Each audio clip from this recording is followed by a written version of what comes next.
इतिहास का, पहली क्लास से प्राचीन इतिहास से संबंधित। क्वेश्चन नंबर फर्स्ट, सिंधु घाटी सभ्यता से संबंधित क्वेश्चन को यहाँ पे देखेंगे। क्वेश्चन नंबर फर्स्ट है, निम्नलिखित में से किस युग में तांबे का पहली बार उपयोग किया गया था? आपको बताना है दोस्तों। तो यहाँ पर इस क्वेश्चन का राइट आंसर हो जाएगा ताम्र पाषाण युग। इस क्वेश्चन का सही जवाब बनेगा दोस्तों। ताम्र पाषाण युग नवपाषाण युग के बाद शुरू होता है। यह लगभग 2000 ईसा पूर्व से 1500 ईसा पूर्व के आसपास कांस्य युग का ही एक भाग माना जाता है। इस काल में मनुष्य पत्थर के औजारों के साथ साथ तांबे के औजार भी उपयोग करने लग गया था। तो आप लोग ध्यान रखिएगा, ऑप्शन बी राइट जवाब बनेगा। क्वेश्चन नंबर सेकंड है, हड़प्पा के एक बंदरगाह का नाम लिखिए। तो राइट आंसर हो जाएगा ऑप्शन ए लोथल। लोथल हड़प्पा कालीन बंदरगाह स्थित है।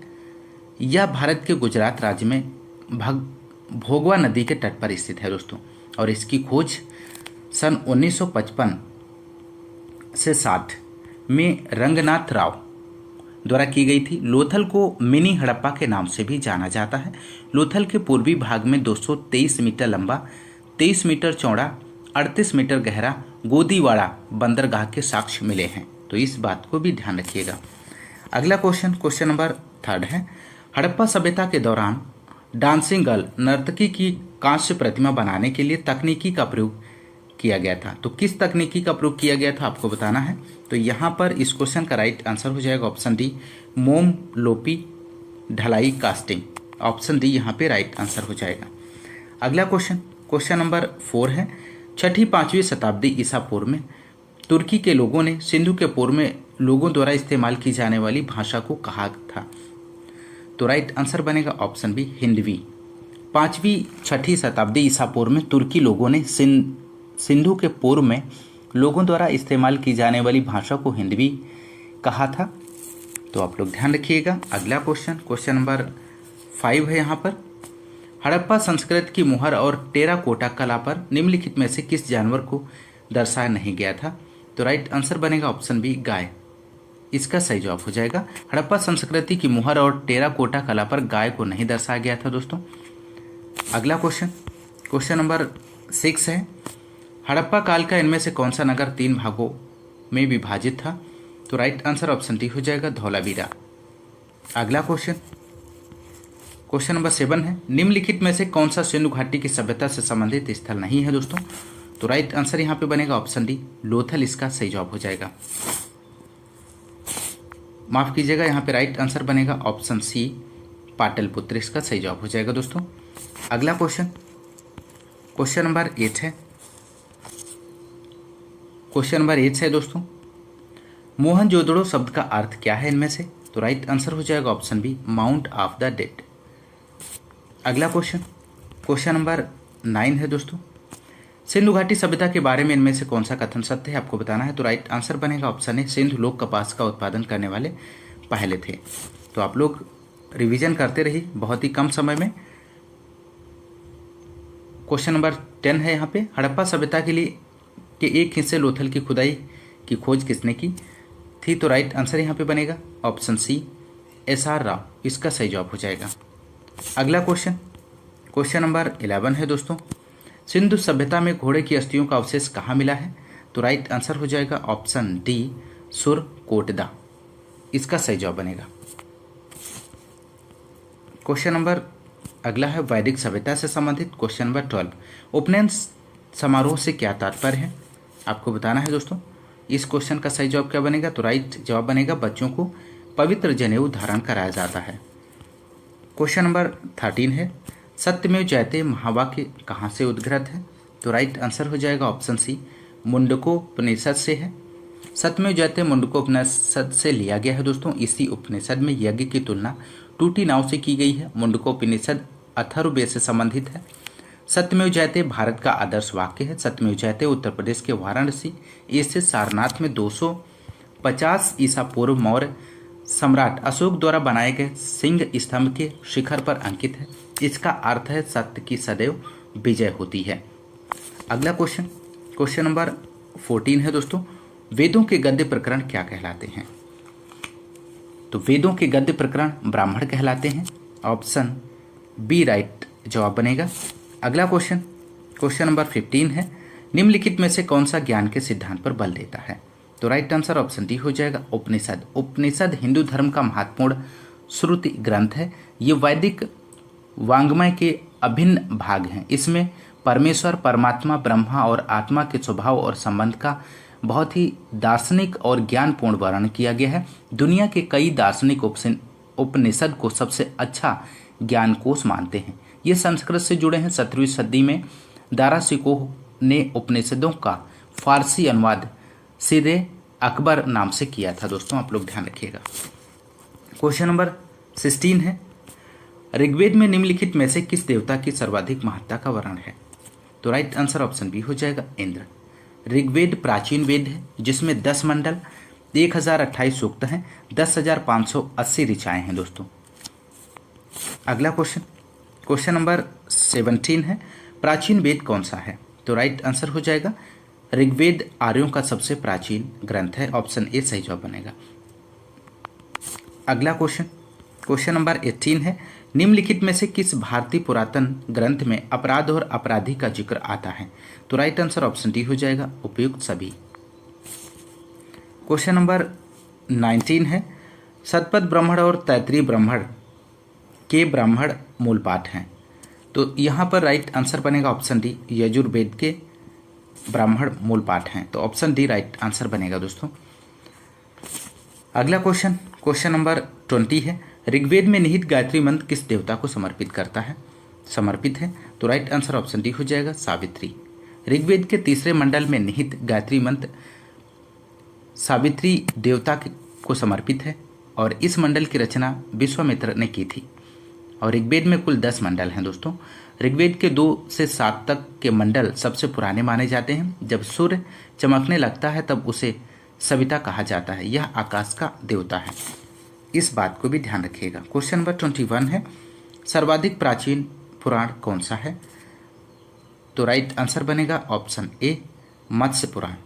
भारतीय ऐतिहासिक कथाओं का सबसे अच्छा क्रमबद्ध विवरण पुराणों में मिलता है और इनकी संख्या 18 है। पुराणों का शाब्दिक अर्थ है प्राचीन आख्यान एवं इसका संकलन महर्षि वेदव्यास ने किया है, जिनमें से 5 मत्स्य, वायु, विष्णु, ब्रह्मा, भागवत पुराण सबसे प्रमुख है। पुराणों में मत्स्य पुराण सबसे प्राचीन एवं प्रामाणिक है। पुराण संभवतः 3री या 4थी सदी में लिखे गए थे। क्वेश्चन नंबर अगला है 22 है, निम्न में से कौन सा उपवेद नहीं है? तो यहाँ पे दोस्तों इस क्वेश्चन का राइट आंसर ऑप्शन डी हो जाएगा योग वेद। अगला क्वेश्चन नंबर 23 है, वैदिक देवता इंद्र किसके देवता हैं? तो राइट आंसर बनेगा ऑप्शन सी, वर्षा व चक्रवात के। अगला क्वेश्चन नंबर अगला है 24, महाजनपद काल से संबंधित। 24 क्वेश्चन, राजा बिंबिसार के दरबार में उस प्रसिद्ध चिकित्सक का क्या नाम है जो भगवान बुद्ध के निजी चिकित्सक थे? महत्वपूर्ण प्रश्न है। तो राइट आंसर बनेगा ऑप्शन सी, जीवक इसका सही जवाब है। दोस्तों क्वेश्चन नंबर 25 है, जैन एवं बौद्ध धर्म से संबंधित। 25 क्वेश्चन, जैन धर्म का सबसे महत्वपूर्ण मौलिक सिद्धांत है, इनमें से कौन सा है? तो राइट आंसर हो जाएगा ऑप्शन बी, अहिंसा। अहिंसा जैन धर्म के 5 सिद्धांतों में सबसे मौलिक है। भगवान महावीर ने भी अहिंसा को प्रमुख स्थान दिया है। अहिंसा परमो धर्म। अगला क्वेश्चन नंबर 26, गौतम बुद्ध को ज्ञान किस नदी के तट पर प्राप्त हुआ था? दोस्तों तो राइट आंसर यहाँ पे बनेगा option D, Niranjana. Question number 27, Gautam Buddha ने सारनाथ में अपना पहला उपदेश में दिया था। तो राइट आंसर बनेगा ऑप्शन बी, धम्म चक्र प्रवर्तन मुद्रा।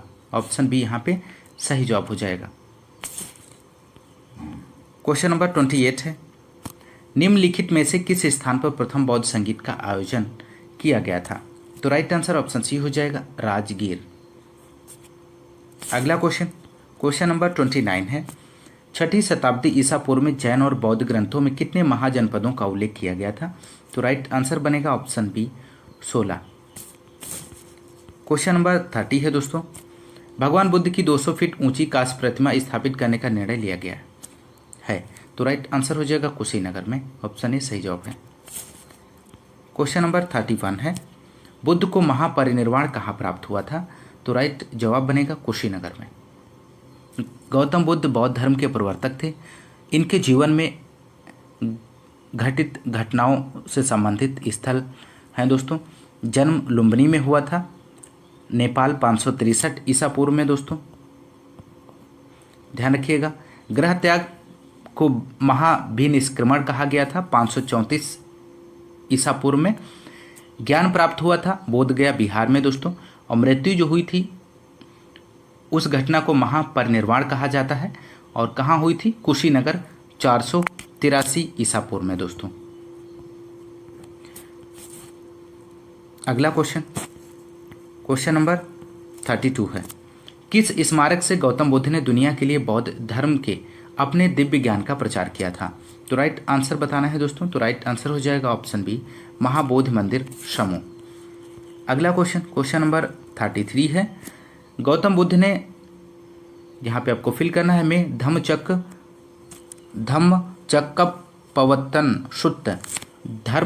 प्रवर्तन सूत्र का उपदेश दिया? तो राइट आंसर बनेगा ऑप्शन डी, सारनाथ में दिया था दोस्तों। अगला क्वेश्चन नंबर 34 है, उस स्थान का नाम बताइए जहां बौद्धों की मान्यता के अनुसार गौतम बुद्ध ने अपनी मृत्यु के बाद परिनिर्वाण प्राप्त किया? तो राइट जवाब बनेगा ऑप्शन बी, कुशीनगर इसका सही जवाब हो जाएगा दोस्तों। क्वेश्चन नंबर 35 है, पाली में बौद्ध ग्रंथों को आमतौर पर त्रिपिटक यानी त्रिफोल्ड बास्केट कहा जाता है, इनमें से कौन सा त्रिपिटकों में से नहीं है, आपको बताना है।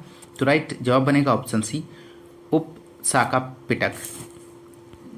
क्वेश्चन नंबर 36 है दोस्तों, त्रिपिटक निम्नलिखित में से किससे संबंधित है? तो राइट आंसर बनेगा ऑप्शन बी, बौद्धों से संबंधित है दोस्तों। क्वेश्चन नंबर 37, ज्ञान प्राप्त करने के बाद गौतम को किस रूप में जाना जाने लगा? तो राइट आंसर ऑप्शन बी हो जाएगा, बुद्ध के नाम से। अगला क्वेश्चन नंबर 38 है, बोधगया एक महत्वपूर्ण बौद्ध तीर्थ केंद्र क्यों है? तो राइट आंसर बनेगा ऑप्शन बी, क्योंकि गौतम बुद्ध ने यहाँ ज्ञान प्राप्त किया था। अगला क्वेश्चन नंबर 39 है, बुद्ध ने अपना पहला उपदेश कहाँ दिया था? तो राइट आंसर बनेगा ऑप्शन बी, सारनाथ में। अगला क्वेश्चन नंबर 40 है, बौद्धों के लिए उत्तर प्रदेश में स्थित सारनाथ क्यों महत्वपूर्ण है? तो राइट आंसर हो जाएगा यहाँ पे ऑप्शन डी, ज्ञान प्राप्त करने के बाद भगवान बुद्ध ने सारनाथ में अपना पहला उपदेश दिया था। अगला क्वेश्चन नंबर 41 है दोस्तों, मनुष्य जीवन का सर्वोत्तम ध्येय है कैवल्य, जिसका अर्थ है? तो आपको बताना है। तो कैवल्य का अर्थ होता है दोस्तों इच्छाओं पर विजय प्राप्त करना होता है। तो ऑप्शन सी यहाँ पे राइट आंसर हो जाएगा, इच्छाओं पर विजय प्राप्त करना। अगला क्वेश्चन नंबर 42 है, 24वें जैन तीर्थंकर या अंतिम तीर्थंकर थे? तो इनमें से कौन से थे? तो राइट आंसर हो जाएगा ऑप्शन सी, महावीर।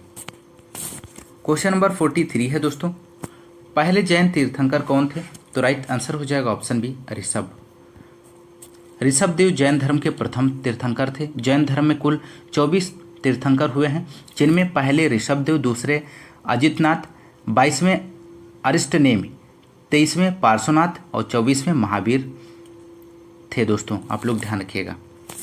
अगला क्वेश्चन नंबर 44, जैन धर्म में 3 रत्न दिए जाते हैं और उन्हें निर्वाण का मार्ग कहा जाता है, वे क्या हैं? तो राइट आंसर बनेगा ऑप्शन डी, सही विश्वास, सही ज्ञान और सही आचरण। क्वेश्चन नंबर 45 है, मौर्य एवं मौर्योत्तर साम्राज्य से संबंधित। क्वेश्चन नंबर 45, निम्नलिखित में से कौन सा वह व्यक्ति है जिसका नाम देवा नाम प्रियदर्शी भी था? तो राइट आंसर यहाँ पे बनेगा इस क्वेश्चन का ऑप्शन बी, मौर्य सम्राट अशोक। मौर्य सम्राट अशोक को देवा नाम प्रियदर्शी भी कहा जाता है। यह बौद्ध धर्म के सबसे प्रतापी राजा थे। उनका शासनकाल 273 ईसा पूर्व से 232 ईसा पूर्व तक था दोस्तों। अगला क्वेश्चन नंबर 46 है, राजा कनिष्क के शासनकाल के दौरान दरबारी चिकित्सक का नाम बताइए। तो राइट आंसर ऑप्शन सी हो जाएगा, चरक। इसका सही जवाब बनेगा चरक। कुषाण राजा कनिष्क के दरबारी चिकित्सक थे। वे आयुर्वेद के प्रख्यात विद्वान तथा कनिष्क के राजवैद्य थे। क्वेश्चन नंबर अगला है 47, नगर पालिका प्रशासन की एक विस्तृत प्रणाली की स्थापना के लिए निम्न में से सबसे प्रसिद्ध राजा का नाम बताइए। तो राइट आंसर ऑप्शन बी हो जाएगा, चंद्रगुप्त मौर्य। इसका सही जवाब बनेगा दोस्तों। अगला क्वेश्चन नंबर 48 है, कनिष्क के शासनकाल के दौरान निम्नलिखित में से कौन सी बौद्ध संगीत आयोजित की गई थी? तो राइट आंसर बनेगा ऑप्शन सी चौथी। अगला क्वेश्चन, क्वेश्चन नंबर 49 है दोस्तों। मौर्यकालीन भारत के विवरण वाली इंडिका के लेखक थे, तो इनमें से कौन थे? तो राइट आंसर बनेगा मेगास्थनीज, इसका सही जवाब है। अगला क्वेश्चन और अंतिम क्वेश्चन है, क्वेश्चन नंबर 50 है। चरक संहिता संबंधित है, किससे संबंधित है? तो चरक एक प्रसिद्ध आयुर्वेद के विद्वान थे जो कनिष्क कुषाण वंश के राजदरबार में रहते थे। इनकी प्रसिद्ध रचना चरक संहिता है। तो राइट आंसर ऑप्शन बी हो जाएगा, चिकित्सा से संबंधित है दोस्तों। तो दोस्तों ये रहे हिंदी की व्यवस्था मुख्य रूप से किस पर निर्भर थी, आपको बताना है दोस्तों। ऑप्शन ए दिया गया है कृषि अर्थव्यवस्था पर, ऑप्शन बी है व्यापार आधारित अर्थव्यवस्था, ऑप्शन सी है उद्योग आधारित अर्थव्यवस्था, ऑप्शन डी है युद्ध आधारित अर्थव्यवस्था। तो यहाँ पर दोस्तों आपको इस क्वेश्चन का सही जवाब देना है। तो सही जवाब हो जाएगा मौर्य अर्थव्यवस्था मुख्य रूप से कृषि अर्थव्यवस्था पर आधारित थी। अगला क्वेश्चन, क्वेश्चन नंबर 52 है। अशोक के प्रधान शिलालेखों में सबसे बड़ा शिलालेख है, इनमें से कौन सा है? आपको सही जवाब का चयन करना है। तो राइट आंसर बनेगा ऑप्शन सी 13वां शिलालेख सबसे बड़ा है, जिसमें अशोक के शासन के 8वें वर्ष होने वाले कलिंग युद्ध का वर्णन मिलता है दोस्तों, आप लोग ध्यान रखिएगा। अगला क्वेश्चन, क्वेश्चन नंबर 53 है। अशोक के आक्रमण के दौरान कलिंग पूर्वी प्रांत की राजधानी कौन सी थी, आपको बताना है। इस क्वेश्चन का सही जवाब क्या बनेगा? तो सही जवाब बनेगा दोस्तों ऑप्शन डी तोशाली। अशोक के आक्रमण के दौरान कलिंग पूर्वी प्रांत की राजधानी तोशाली थी। अशोक ने अपने राज्याभिषेक के 8 वर्ष बाद अर्थात 9वें वर्ष 261 ईसा पूर्व में, ध्यान रखिएगा 261 ईसा पूर्व में कलिंग की विजय की। इसका उल्लेख उसके 13वें शिलालेख में मिलता है। इसी युद्ध के बाद अशोक ने धम्म विजय की नीति अपनाई। ध्यान रखिएगा, महत्वपूर्ण प्रश्न है। बढ़ते हैं अगले क्वेश्चन की ओर। क्वेश्चन नंबर 54 है। देवनाम प्रिय नाम किसे दिया गया था? मोस्ट इंपोर्टेंट प्रश्न है दोस्तों।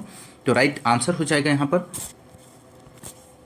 ऑप्शन बी राइट जवाब बनेगा इस क्वेश्चन का। अशोक को उसके अभिलेखों में सामान्यतः देवनाम प्रिय संबोधित किया गया है दोस्तों, आप लोग ध्यान रखिएगा। अगला क्वेश्चन, क्वेश्चन नंबर 55 है। निम्नलिखित किनके बीच तक्षशिला स्थित था? तो यहाँ पर दोस्तों आपको राइट आंसर का चयन करना। तो राइट आंसर हो जाएगा सिंधु और झेलम, इसका सही जवाब बनेगा। तक्षशिला शहर सिंधु तथा झेलम नदी के बीच स्थित है। तक्षशिला पाकिस्तान के रावलपिंडी जिले में स्थित है। तक्षशिला प्राचीन काल में गांधार राज्य की राजधानी थी। रामायण के अनुसार भरत ने अपने पुत्र तक्ष के नाम पर इसका नाम तक्षशिला रखा। तक्षशिला प्राचीन काल में शिक्षा के लिए विश्वविख्यात रहा था। यहीं पर तक्षशिला विश्वविद्यालय स्थित था दोस्तों, आप लोग ध्यान रखिएगा, महत्वपूर्ण जानकारी है। अगला क्वेश्चन, क्वेश्चन नंबर 56।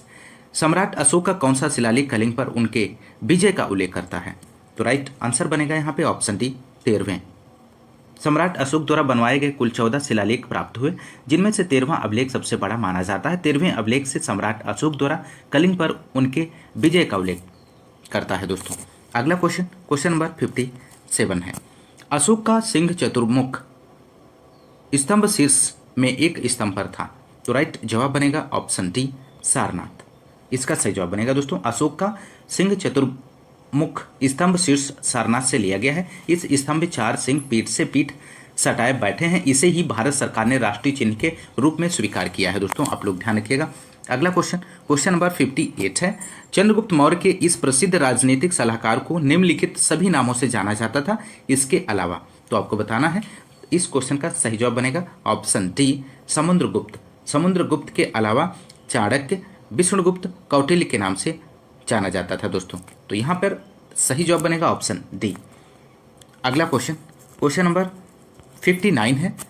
अशोक के कौन से शिलालेख में ब्राह्मी लिपि का प्रयोग नहीं किया जाता है, नहीं किया गया है दोस्तों, आपको बताना है। तो राइट आंसर ऑप्शन बी हो जाएगा Shahbazgarhi, option b right answer हो जाएगा। शहबाजगढ़ी एक गांव व ऐतिहासिक स्थल है जो पाकिस्तान के मर्दान जिले में स्थित है। यह स्थल सम्राट अशोक द्वारा स्थापित शिलालेख के लिए प्रसिद्ध है। इस शिलालेख में खरोष्टी लिपि का प्रयोग किया गया है दोस्तों।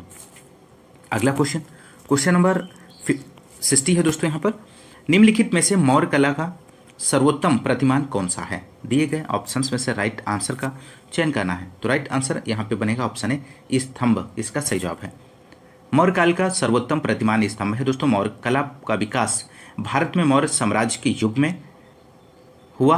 सारनाथ और कुशीनगर जैसे धार्मिक स्थानों के रूप में स्वयं सम्राट अशोक ने इनकी संरचना की है।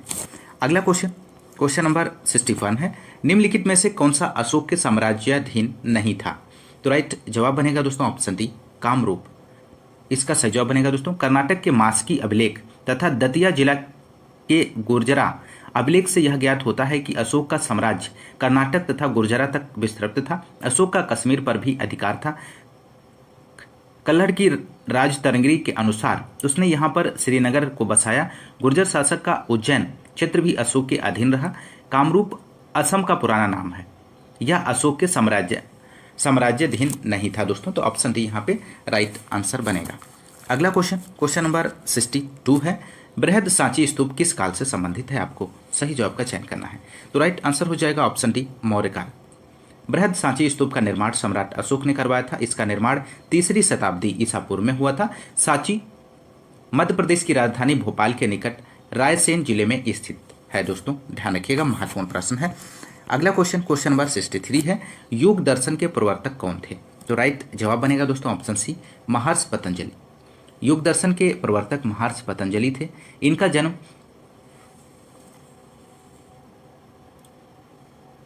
गोनिया में हुआ था दोस्तों, आप लोग ध्यान रखिएगा। अगला क्वेश्चन नंबर 64 है, दी गई जानकारी से राजवंश की पहचान करें। पुष्यमित्र ने इस वंश की स्थापना की। उनके प्रभुत्व दक्षिण में नर्मदा नदी पर फैले थे और पाटलिपुत्र, अयोध्या और विदिशा के शहर शामिल थे। उन्होंने 2 अश्वमेध बलिदान किए। उन्होंने बैक्ट्रियन राजा डेमेट्रियस को भी हराया। राजवंश का 5वां राजा भागभद्र था। पतंजलि का गौरव ग्रंथ महाभाष्य इस समय के दौरान लिखा गया था। तो यहाँ पर दोस्तों आपको राइट आंसर का चयन करना है। तो राइट आंसर हो जाएगा ऑप्शन डी, शुंग राजवंश। इसका सही जवाब बनेगा। मौर्य वंश के अंतिम राजा बृहदत्त को उसके सेनापति पुष्यमित्र ने मारकर शुंग वंश की स्थापना की। मालविकाग्निमित्रम तथा दिव्यावदान के अनुसार पुष्यमित्र का साम्राज्य उत्तर में हिमालय से लेकर बरार विदर्भ तक, पश्चिम में पंजाब से लेकर पूर्व में मगध तक विस्तृत था। शुंग राजवंश के शासनकाल से ही पतंजलि ने महाभाष्य की रचना की है। तो राइट आंसर ऑप्शन डी हो जाएगा। अगला क्वेश्चन नंबर 65 है, प्राचीन भारत के महान व्याकरणविद पतंजलि किसके समकालीन थे? आपको बताना है दोस्तों। तो प्राचीन काल के महान व्याकरणविद पतंजलि किसके समकालीन थे? तो राइट जवाब यहाँ पे बनेगा दोस्तों option c, Pushyamitra Shunga. Option c यहाँ पे राइट जवाब हो जाएगा। अगला क्वेश्चन नंबर 66 है दोस्तों, कनिष्क प्रथम के शासनकाल के दौरान कौन सा प्रसिद्ध आयुर्वेद विद्वान रहता था? तो राइट जवाब बनेगा ऑप्शन सी, चरक। चरक एक महर्षि एवं आयुर्वेद विद्वान के रूप में विख्यात थे। वे कुषाण राज्य के राजवैद्य थे। इन्हें आयुर्वेद के पितामह के रूप में जाना जाता है। इनके द्वारा रचित चरक संहिता एक प्रसिद्ध आयुर्वेद ग्रंथ है। ये कुषाण साम्राज्य के संस्थापक कनिष्क प्रथम के दरबार में रहते थे। अगला क्वेश्चन नंबर 67 है, कुषाण मूलतः कहाँ के निवासी थे? तो यहाँ पर इस क्वेश्चन का सही जवाब बनेगा, कुषाण मूलतः चीन के तुर्किस्तान के निवासी थे। ऑप्शन बी सही जवाब बनेगा। अगला क्वेश्चन नंबर अगला है 6, गुप्त एवं गुप्तोत्तर साम्राज्य से संबंधित 68 क्वेश्चन नंबर, निम्नलिखित में से किस शासक के दरबार में बहुत से विद्वानों को नवरत्न के रूप में अलंकृत किया गया था? तो यहाँ पर इस क्वेश्चन का राइट जवाब बनेगा दोस्तों ऑप्शन ए, चंद्रगुप्त द्वितीय। चंद्रगुप्त द्वितीय के दरबार में बहुत से विद्वानों को नवरत्न के रूप में अलंकृत किया गया था। नवरत्नों में सम्मिलित विद्वान धन्वंतरी, छपड़क, अमर सिंह, शंकु। चंद्रगुप्त द्वितीय ने विक्रमादित्य की उपाधि धारण की थी। तो आप लोग ध्यान रखिएगा, यहाँ पे इस क्वेश्चन का राइट जवाब बनेगा ऑप्शन ए। अगला क्वेश्चन नंबर 69 है, हर्षवर्धन के शासनकाल के दौरान निम्नलिखित में से कौन सी नई राजधानी थी जो थानेश्वर से स्थानांतरित हुई थी? तो यहाँ पर दोस्तों राइट जवाब बनेगा ऑप्शन डी, कन्नौज। हर्षवर्धन प्राचीन उत्तर भारत का एक सम्राट था जिसने 606, ध्यान रखिएगा, 606 ईस्वी से लेकर 647 ईस्वी तक शासन किया। यह पुष्य भूत वंश का था। इन्होंने अपने शासनकाल में अपनी राजधानी थानेश्वर से कन्नौज स्थानांतरित किया था दोस्तों। अगला क्वेश्चन नंबर 70 है, निम्नलिखित में से किस शासक के दरबारी कवि हरिसेन थे? तो राइट जवाब बनेगा ऑप्शन बी, समुद्रगुप्त। हरिसेन समुद्रगुप्त का दरबारी कवि था दोस्तों। अगला क्वेश्चन नंबर 71 है, भारतीय इतिहास में धन्वंतरी कौन थे? तो राइट जवाब बनेगा चंद्रगुप्त, विक्रमादित्य की सभा को सुशोभित करने वाले प्रसिद्ध चिकित्सक। ऑप्शन बी राइट जवाब बनेगा। अगला क्वेश्चन नंबर 72 है, विक्रम संवत प्रारंभ हुआ था। तो कब प्रारंभ हुआ था दोस्तों? तो यहाँ पे राइट जवाब हो जाएगा ऑप्शन ए 57 ईसा पूर्व।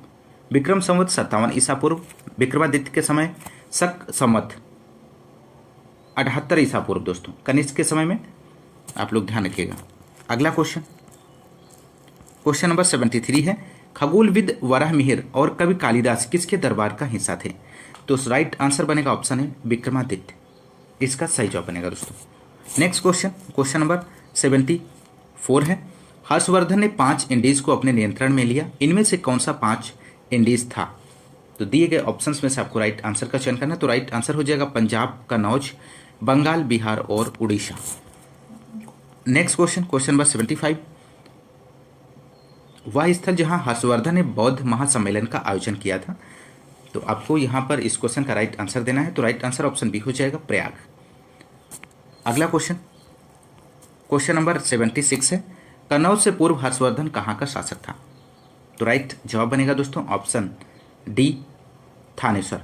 हर्षवर्धन अंतिम हिंदू सम्राट था जिसने कश्मीर को छोड़कर समस्त उत्तरी भारत पर राज किया। हर्षवर्धन 606 ईस्वी में थानेश्वर के सिंहासन पर बैठा, बाद में कन्नौज को अपनी राजधानी बनाया। अगला क्वेश्चन, क्वेश्चन नंबर 77, गुप्त काल की प्रसिद्ध महिला शासक कौन थी? तो राइट जवाब बनेगा option b Prabhavati Gupta. Next question, question number अगला है, राजपूत राजवंश से 78 क्वेश्चन नंबर, 12वीं शताब्दी के आरंभ में दिल्ली पर किसका शासन था? तो राइट जवाब बनेगा दोस्तों यहां पर इस क्वेश्चन का ऑप्शन ए तोमर वंश। 12वीं शताब्दी के आरंभ में दिल्ली पर तोमर वंश का शासन था। अगला क्वेश्चन, क्वेश्चन नंबर 79 है, जयचंद के विश्वासघात के कारण पृथ्वीराज चौहान की पराजय हुई, कालांतर में जयचंद कहां और कब मारा गया? तो राइट जवाब बनेगा ऑप्शन बी चंदावर 1194, इसका सही जवाब बनेगा दोस्तों। अगला क्वेश्चन, क्वेश्चन नंबर 80 है, निम्न में से कौन से वंश ने भारत के दक्षिण भाग पर शासन नहीं किया है? तो राइट जवाब देना है आपको दिए गए ऑप्शंस में से। तो यहां पर इस क्वेश्चन का सही जवाब बनेगा ऑप्शन सी राजपूत। राजपूत वंश ने भारत के दक्षिण भाग पर शासन नहीं किया है, आप लोग ध्यान रखिएगा। अगला क्वेश्चन, क्वेश्चन नंबर 81 है, पाल वंश से संबंधित। पाल साम्राज्य भारत के किस हिस्से से संबंधित हैं? आपको बताना है। तो राइट जवाब बनेगा ऑप्शन बी पूर्वी। पाल साम्राज्य का विस्तार भारत के पूर्वी हिस्से में था दोस्तों। पाल साम्राज्य मध्यकालीन भारत का एक महत्वपूर्ण राजवंश था जो कि 750 से 1174 ईस्वी तक चला। इस साम्राज्य की स्थापना गोपाल ने की थी। इस वंश की राजधानी मुंगेर थी, इस बात को भी ध्यान रखिएगा। पाल वंश का सबसे महान शासक धर्मपाल था जिसने विक्रमशिला विश्वविद्यालय की स्थापना की थी। अगला क्वेश्चन, क्वेश्चन नंबर 82 है, पाल वंश का पहला शासक कौन था? तो यहां पर इस क्वेश्चन का सही जवाब बनेगा ऑप्शन सी गोपाल। पाल वंश का संस्थापक गोपाल था, वह एक योग्य और कुशल शासक था। गोपाल ने 750 से 770 ईसा पूर्व तक ईस्वी तक शासन किया और उसने ओदंतपुरी अर्थात वर्तमान बिहार शरीफ में एक मठ का निर्माण करवाया था। तो ऑप्शन सी राइट जवाब बनेगा। अगला क्वेश्चन, दक्षिण भारतीय राजवंश चोल चालुक्य पल्लव संगम से संबंधित 83 क्वेश्चन नंबर है यहाँ पे। निम्नलिखित में से कौन सा शिव मंदिर चोल शासकों के संरक्षण में नहीं बनाया गया था? तो यहाँ पर दोस्तों आपको सही जवाब देना है। तो सही जवाब बनेगा ऑप्शन बी गोंडेश्वर मंदिर सिन्नार, यहाँ पे सही जवाब हो जाएगा। नटराज मंदिर चिदम्बरम, पलाई वन्नाथर मंदिर तंजावुर और बृहदेश्वर मंदिर गंगैकोंड चोलपुरम को चोल शासकों के संरक्षण में बनवाया गया था, जबकि गोंडेश्वर मंदिर का निर्माण 12वीं शताब्दी में यादव वंशी राजकुमार राजगोविंद ने करवाया था। यह शिव मंदिर महाराष्ट्र राज्य के नासिक जिले के सिन्नार तालुका गांव में स्थित है दोस्तों, आप लोग ध्यान रखिएगा। तो ऑप्शन बी यहाँ पे इस क्वेश्चन का राइट जवाब बनेगा। अगला क्वेश्चन, क्वेश्चन नंबर 84 है, महोदयपुरम के चेर साम्राज्य में बोली जाने वाली संभावित भाषा कौन सी थी? आपको बताना है। तो राइट जवाब बनेगा ऑप्शन ए मलयालम। अगला क्वेश्चन, क्वेश्चन नंबर 85 है, सिंचाई के लिए 16 मील लंबी चोल झील का निर्माण इनमें से किस चोल शासक ने करवाया था?